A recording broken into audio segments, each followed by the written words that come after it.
Hello दोस्तों, आप सभी का स्वागत है यूनिवर्सिटी स्पेशल सीरीज में।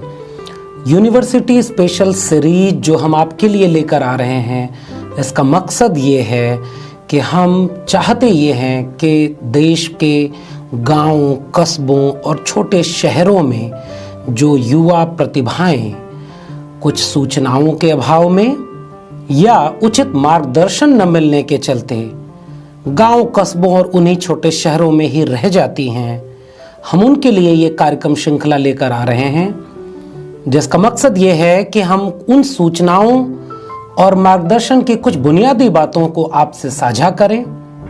ये वीडियो गांव-गांव तक जाए, छोटे कस्बों और शहरों तक जाए, ताकि वहां के युवा देश के केंद्रीय विश्वविद्यालयों में पढ़ने के लिए सोचें और गांव की पगडंडियों से निकल करके कच्ची रपटीली राहों से आगे बढ़ करके देश चलाने के लिए और अपने परिवार और समाज को बदलने के काबिल खुद को और बेहतर तैयार कर सके।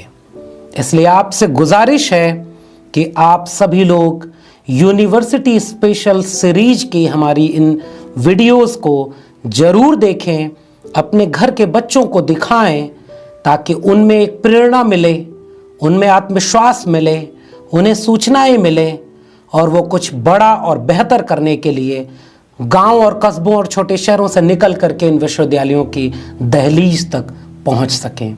तो आइए स्वागत करते हैं हम आपका यूनिवर्सिटी स्पेशल श्रृंखला के इस पहले एपिसोड में, जिसमें हम आपको स्नातक यानी ग्रेजुएशन के बारे में बताने जा रहे हैं।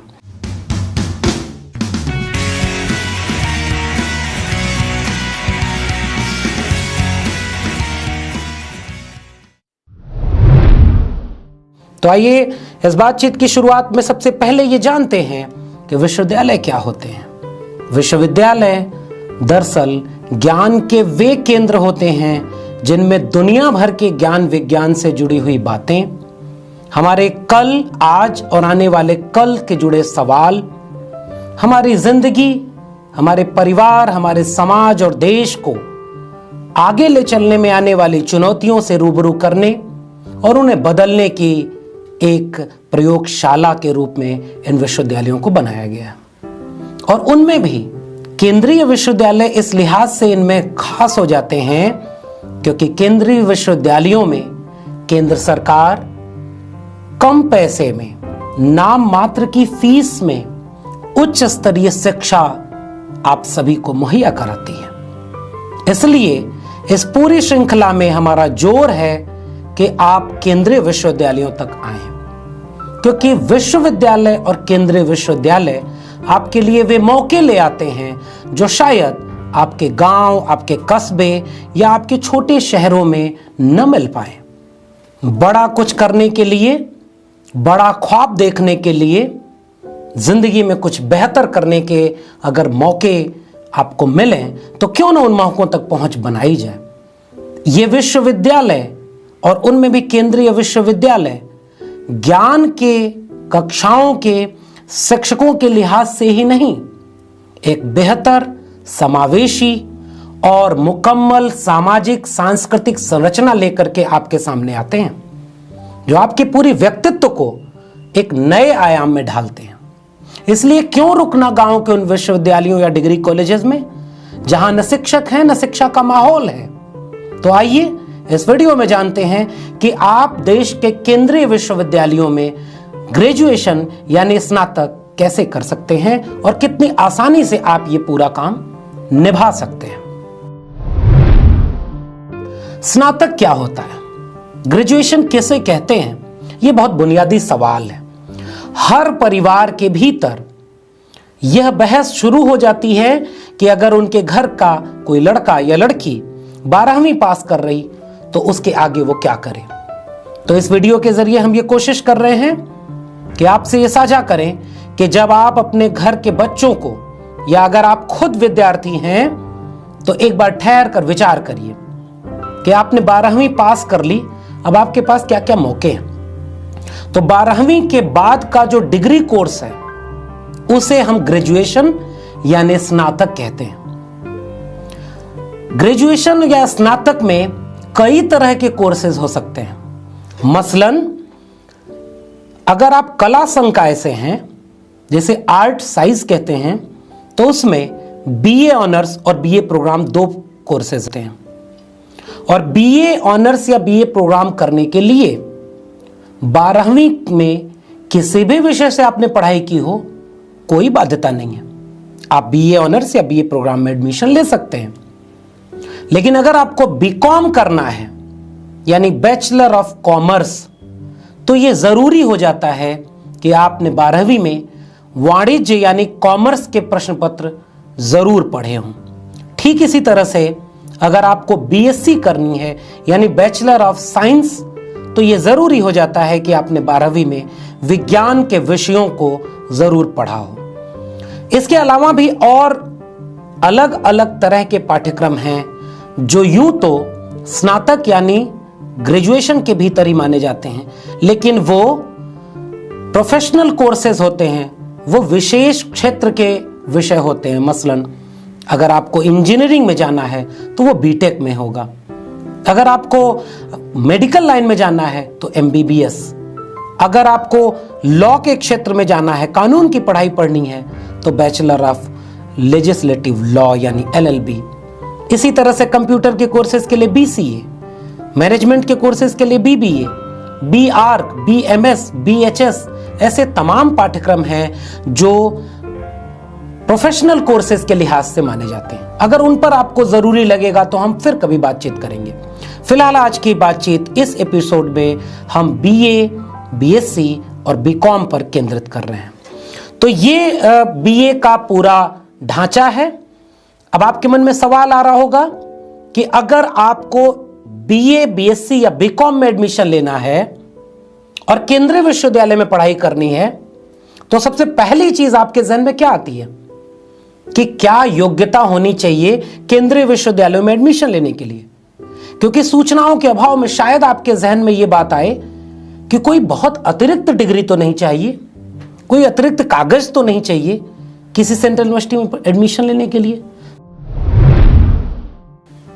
तो अब आपके सामने यह सवाल आ रहा होगा कि अगर आपको केंद्रीय विश्वविद्यालयों में एडमिशन लेना है तो उसके लिए कौन कौन से प्रमाण पत्र जरूरी हैं? इसके लिए पहली बात यह है कि आप बिल्कुल ऐसा नहीं है कि केंद्रीय विश्वविद्यालयों में एडमिशन लेने के लिए कोई अतिरिक्त प्रमाण पत्र जरूरी है, बिल्कुल नहीं। 10वीं और 12वीं के अंक पत्र और प्रमाण पत्र यानी मार्कशीट और सर्टिफिकेट, ये बुनियादी जरूरत है। इसके बाद स्कूल लिविंग सर्टिफिकेट यानी जिसे हम लोग आम बोलचाल की भाषा में टीसी कहते हैं, वह प्रमाण पत्र चाहिए जो आपके 12वीं के स्कूल से बनेगा। उसी स्कूल से आपको एक चरित्र प्रमाण पत्र मिलेगा, वह दस्तावेज जरूरी है। उसके साथ ही अगर आप सामाजिक पृष्ठभूमि में दलित, पिछड़ा, आदिवासी या आर्थिक रूप से कमजोर तबके से आते हैं तो जाति प्रमाण पत्र की जरूरत आपको पड़ेगी।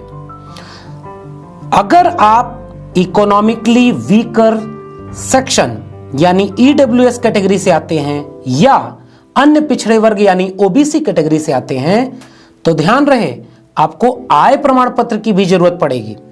यानी इन दोनों जगहों पर हाल का बना हुआ एक आय प्रमाण पत्र भी जरूरी होता है ताकि आपको आपकी कैटेगरी की छूट मिल सके। अगर आप शेड्यूल कास्ट यानी एससी और शेड्यूल ट्राइब यानी एसटी कम्युनिटी से आते हैं तो जाति प्रमाण पत्र ही पर्याप्त है। अगर आप शारीरिक रूप से दिव्यांग श्रेणी से आते हैं तो आपके पास पीडब्ल्यूडी का एक सर्टिफिकेट होना जरूरी है। आखिरी में कुछ केंद्रीय विश्वविद्यालय ऐसे हैं जो एडमिशन के वक्त आपसे यह अपेक्षा रखते हैं कि उनके कुछ एंटी रैगिंग सर्टिफिकेट जैसे कुछ होते हैं वो उस जगह पर बन जाते हैं बड़ी सुविधाजनक स्थिति से। अगर आपके पास ये सारे प्रमाण पत्र हैं तो फिर आपको करना क्या है? सबसे पहला काम आपको यह करना है कि आपको तय करना है कि आपको किस विषय में एडमिशन लेना है, किस केंद्रीय विश्वविद्यालय में एडमिशन लेना है। तो इस वीडियो के डिस्क्रिप्शन बॉक्स में हम आपको देश के सभी केंद्रीय विश्वविद्यालयों की एक सूची उनकी वेबसाइट के साथ मुहैया कर रहे हैं। आप इस वीडियो के डिस्क्रिप्शन बॉक्स में जाएंगे, तो वो सूची वहां मिलेगी। उसी सूची में आपको उस केंद्रीय विश्वविद्यालय का हर एक विषय का पाठ्यक्रम मिलेगा, हर एक विषय में कितनी सीटें हैं यह भी पता चलेंगी, उस विश्वविद्यालय के उस विषय में कितने तरह से आपको सवाल पूछे जाएंगे एडमिशन के वक्त, वह भी आपको पता चलेगा।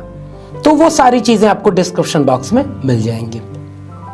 आमतौर पर होता यह है कि स्नातक यानी ग्रेजुएशन के लिए हर विश्वविद्यालय अमूमन 100 से लेकर के कुछ विश्वविद्यालय 400-500 तक सीटें रखते हैं। मैं जिस विश्वविद्यालय से ताल्लुक रखता हूं, दिल्ली विश्वविद्यालय, इसमें ढेर सारे कॉलेजेस हैं, ढेर सारे विषय हैं, इसलिए अमूमन यहां पर सीटों की संख्या ज्यादा है।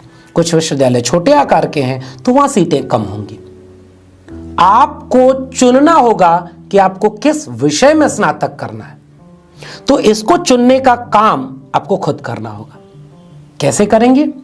सबसे पहली चीज सोचिए, आपको अपने करियर में आगे क्या करना है। अगर आपको अकादमिक क्षेत्र में जाना है तो उसके लिए भी स्नातक की डिग्री जरूरी है, और स्नातक के बाद आप परास्नातक करेंगे, और परास्नातक पर इसी यूनिवर्सिटी स्पेशल श्रृंखला की अगली वीडियो हमारी आएगी, उसमें आपको वहां विस्तार से चीजें मिलेंगी। उसके बाद शोध की वीडियो बनाएंगे। तो उसके लिए आपको तय करना है कि आपको किस विषय में स्नातक करना है। इसके लिए आप अपनी अभिरुचि का ध्यान रखें, एरिया ऑफ इंटरेस्ट। जिस विषय में आपको रुचि हो, जिस विषय में आप अकादमिक रूप से आगे काम करना चाहते हैं, आप उस विषय का चुनाव करें। अगर आपको किसी प्रतियोगी परीक्षा की तैयारी करनी है, अगर किसी सरकारी नौकरी की तैयारी करनी है, तो उसके लिहाज से जो विषय ज्यादा आसान लगते हो आपको, उस लिहाज से जो विषय ज्यादा प्रभावशाली ढंग से आपके परीक्षा परिणाम को प्रभावित कर सकते हो, तो आप उन विषयों को चुनें। ये चयन आपका है। हम इस पूरे बातचीत में विकल्पों पर बात कर रहे हैं कि आपके पास ये सारे विकल्प हैं कि आप ग्रेजुएशन इन सारे विषयों में कर सकते हैं। इसके आगे आपके मन में एक सवाल आएगा कि एडमिशन कैसे होता है। तो केंद्रीय विश्वविद्यालयों के फॉर्म जो आते हैं अमूमन वो फरवरी के आसपास से ये प्रक्रिया शुरू होती है और जुलाई के आसपास तक एडमिशन की प्रक्रिया पूरी होती है।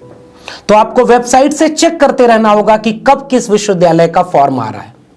यहां एक सूचना देना बहुत जरूरी है, अमूमन स्नातक के पाठ्यक्रम 3 साल के होते थे, लेकिन नई शिक्षा नीति 2020 के आने के बाद से स्नातक का पाठ्यक्रम 4 साल का कर दिया गया है।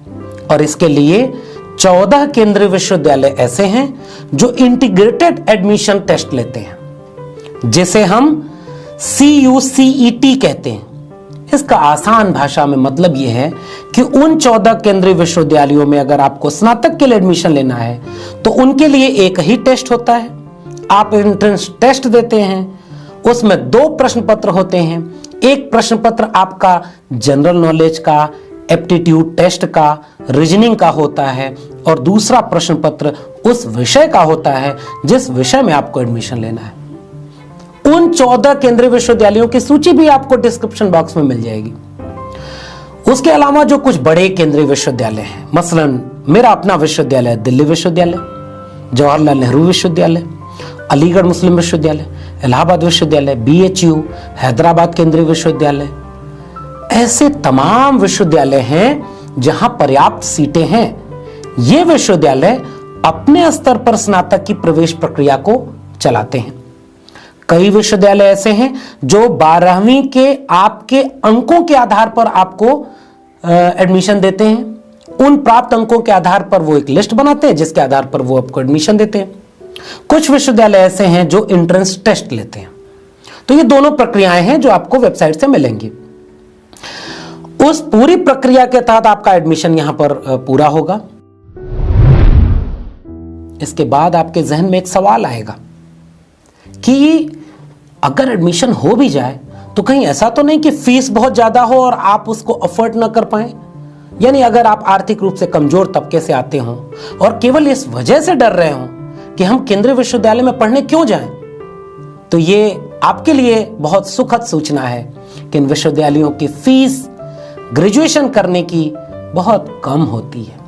किसी प्राइवेट विश्वविद्यालय में अगर आप जाते हैं तो यह फीस बहुत ज्यादा होगी, लेकिन आमतौर पर केंद्रीय विश्वविद्यालयों में यह फीस 4-5 हजार से लेकर के अधिकतम 20,000 25,000 के आसपास तक होगी। यह मैं ऐसा इसलिए कह रहा हूं कि अगर आपने चुना है कि आप बीए कर रहे हैं तो बीए की फीस इन सभी केंद्रीय विश्वविद्यालयों में अमूमन 5-7 हजार एक साल की होगी। अगर आप बीएससी कर रहे हैं या बीकॉम कर रहे हैं तो वहां कुछ अतिरिक्त शुल्क लगने की वजह से यह फीस 10 से 15 हजार या 20 हजार हो सकती है, तो बहुत ज्यादा फीस नहीं है। अब आपके पास एक और विकल्प है। अगर आपने एडमिशन ले लिया इन विश्वविद्यालयों में तो आपको छात्रवृत्ति भी मिल सकती है। कई विश्वविद्यालय ऐसे हैं जो अपने यहां शुल्क माफी की भी योजना चलाते हैं। बस मेरे अपने दिल्ली विश्वविद्यालय में ही ले लीजिए। अगर आपने शुल्क मुक्ति के लिए आवेदन किया है तो कॉलेज आपको यह छूट देता है कि आपके पूरे शुल्क वापस हो जाए। अगर आप किसी केंद्रीय विश्वविद्यालय में एडमिशन ले लिए हैं तो कई राज्य सरकारें, अधिकांश राज्य सरकारें राज्य स्तर की छात्रवृत्ति देती हैं, यानी जितनी फीस आपकी केंद्रीय विश्वविद्यालय में ग्रेजुएशन करने में लगती है वो फीस आपको वापस भी मिल सकती है। तो ये तमाम सुविधाएं आपको छात्रवृत्ति के लिहाज से भी मिलती हैं। रही बात आवासीय सुविधाओं की, तो कई विश्वविद्यालय अपने यहाँ के ग्रेजुएशन कर रहे विद्यार्थियों के लिए हॉस्टल की सुविधाएं देते हैं। चूंकि ग्रेजुएशन में सीटें ज्यादा होती हैं, जो बड़े विश्वविद्यालय हैं मसलन जेएनयू हुआ, डीयू हुआ, वहां अधिकांश जगहों पर अधिकतम सीटों पर हॉस्टल मिल जाते हैं। लेकिन कुछ विश्वविद्यालय छोटे हैं तो वहां हॉस्टल की सुविधा नहीं है, लेकिन आसपास रह करके आप कम पैसों में भी उन विश्वविद्यालयों में पढ़ाई कर सकते हैं। अब एक सवाल आपके सामने आएगा कि आप ग्रेजुएशन करना क्यों चाहते हैं, या इस सवाल को यूं पढ़ें कि ग्रेजुएशन करने के क्या फायदे हैं। तो यह आखिरी बात है जो सबसे महत्वपूर्ण है। स्नातक करना यानी ग्रेजुएट होना कहने को तो एक डिग्री का नाम है, ठीक वैसे ही जैसे आपकी 10वीं की डिग्री थी या 12वीं की डिग्री थी। तो इस एक डिग्री से आपको क्या लाभ मिलेगा, यह सवाल आपके मन में भी होगा। और यह लाभ इन केंद्रीय विश्वविद्यालयों में डिग्री पाने से आपके जिले या कस्बे के विश्वविद्यालय में डिग्री पाने से अलग कैसे है। इस बात को समझने के लिए हमें फिर से यह बात ध्यान रखनी होगी कि विश्वविद्यालय, शिक्षा ये केवल डिग्रियों के नाम नहीं है। जब आप एक केंद्रीय विश्वविद्यालय में शिक्षा पाते हैं तो वहां का माहौल, वहां का परिवेश, वहां की शैक्षणिक गतिविधियां आपके पूरे व्यक्तित्व को निखारती हैं। तो ज्ञान के साथ साथ व्यक्तित्व निर्माण का जो मौका देश के केंद्रीय विश्वविद्यालय आपको देते हैं वो शायद हमारे गांव कस्बों में न मिल पाए। दूसरा सबसे बड़ा फायदा यह है कि ग्रेजुएशन की डिग्री लेने के बाद आप देश की प्रतिष्ठित सरकारी नौकरियों की तैयारी कर सकते हैं। मसलन यूपीएससी यानी संघ लोक सेवा आयोग, अगर आप आईएएस आईपीएस बनना चाहते हैं तो उसके लिए बुनियादी डिग्री है स्नातक यानी ग्रेजुएट। अगर आप पीएससीज यानी लोक सेवा आयोग की राज्य स्तरीय नौकरियों की तैयारी करना चाहते हैं तो उसके लिए भी ग्रेजुएशन जरूरी है। अगर आप किसी भी तरह की प्रतियोगी परीक्षाओं की तैयारी करना चाहते हैं, मसलन एसएससी या वनडे एग्जामिनेशन, उसमें भी यह स्नातक की डिग्री आपके काम आएगी। अगर आपने अपना करियर अकादमिक क्षेत्र में देखा है तो अगर आप स्कूल के मास्टर बनना चाहते हैं तो बीए यानी ग्रेजुएशन करने के बाद बीएड या बीटीसी जैसी डिग्रियां जो स्कूली शिक्षा में शिक्षक बनने के लिहाज से जरूरी हैं, वे डिग्रियां लेने के बाद आप शिक्षक बन सकते हैं। अगर आपको प्रोफेसर बनना है तो ग्रेजुएशन करने के बाद आप पोस्ट ग्रेजुएशन और रिसर्च करने के साथ अकादमिक जीवन में भी एक बेहतर भविष्य देख सकते हैं। अगर आपको निजी क्षेत्र में नौकरियां करनी है तो उसके लिए भी स्नातक यानी ग्रेजुएशन की डिग्री आपके बेहद काम आएगी। और अगर आप नौकरियों की बजाय स्वरोजगार की दिशा में जाना चाहते हैं तो भी स्नातक की पढ़ाई, और वह भी केंद्रीय विश्वविद्यालयों की पढ़ाई, आपके पूरे व्यक्तित्व में वह निखार लाएगी जिससे आप स्वरोजगार या कुशलता को विकसित करने का भी एक नया आयाम पाएंगे। तो ये वीडियो हम इसलिए आपके बीच में ले आ रहे हैं ताकि हम चाहते हैं कि आप अपने गांव, कस्बों और छोटे शहरों के उन विश्वविद्यालयों या डिग्री कॉलेजों तक अपने बच्चों को न रहने दें जो शायद एक उचित माहौल की वजह से अपनी कुशलता को अर्जित करने और कुछ बहुत अच्छा कर पाने में वंचित रह जाएंगे। अगर आपको विश्वविद्यालयों की सूची जाननी है, विश्वविद्यालयों के पाठ्यक्रम जानने हैं, किन विषयों में स्नातक होता है ये जानना है, छात्रवृत्ति कौन कौन सी मिल सकती है ये जानना है, तो ये सारी सूचनाएं इस वीडियो के डिस्क्रिप्शन बॉक्स में आपको मिलेंगी। आप वहां जाएं और ये सारी सूचनाएं वहां से लें और गांव से, स्कूलों से विश्वविद्यालयों की ओर चलें। देश के केंद्रीय विश्वविद्यालय आपके जिंदगी में आमूलचूल बदलाव लाकर आपके अपने, आपके परिवार के और आपके समाज के कायाकल्प को करने के लिए तैयार बैठे हैं। और हम ये चाहते हैं कि आप इस वीडियो के साथ ये प्रेरणा लें और हायर एजुकेशन में इन विश्वविद्यालयों की तरफ जरूर आएं। अगर आपको ये वीडियो पसंद आई हो तो आप इसे लाइक कीजिएगा, कमेंट कीजिएगा और शेयर कीजिएगा। बहुत बहुत शुक्रिया।